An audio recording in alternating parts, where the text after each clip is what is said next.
পালিয়ে এসেছি। আমাকে ছাত্রকে নিয়ে এসে 5 জন পুলিশ।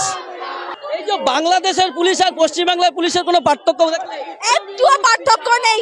দুজনেই স্বৈরাচারের দালাল, দুজনেই আন্দোলনকারীদের ওপর হামলা করেছে এবং করবে, ভবিষ্যতেও করবে যতক্ষণ এদেরকে নামানো হচ্ছে নিজের গদি থেকে।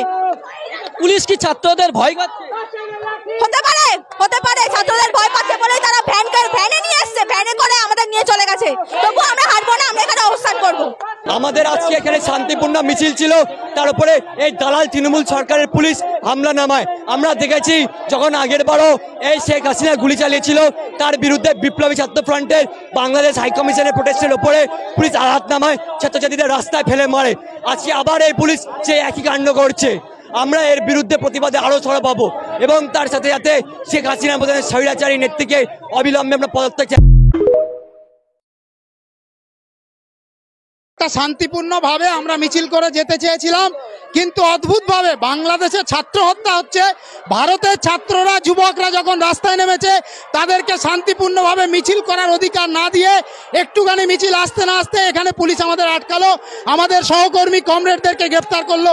অত্যন্ত ধিক্কারজনক ঘটনা, এর আমরা তীব্র নিন্দা করছি। এবং সে দেশের আওয়ামী লীগের সরকার যেভাবে ছাত্রদের ওপর আক্রমণ এনেছে, ঠিক একইভাবে ভারতবর্ষে এই পশ্চিমবঙ্গের সরকারের পুলিশ তারাও কিন্তু একইভাবে ছাত্রদের ওপর আক্রমণ হচ্ছে। এটা অত্যন্ত নক্কারজনক, এটার বিরুদ্ধে আমরা থামবো না, আমরা মিছিল করব। ওপার বাংলার এপার বাংলার পুলিশের কোনো পার্থক্য দেখছেন? কোনো পার্থক্য নেই, শাসকের একই রং।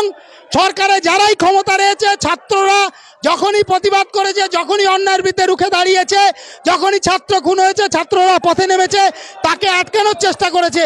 ফলে এই ঘটনা প্রমাণ করে যে কি বাংলাদেশ কি ভারত, সমস্ত শাসকের পুলিশ এক, সমস্ত প্রশাসন এক।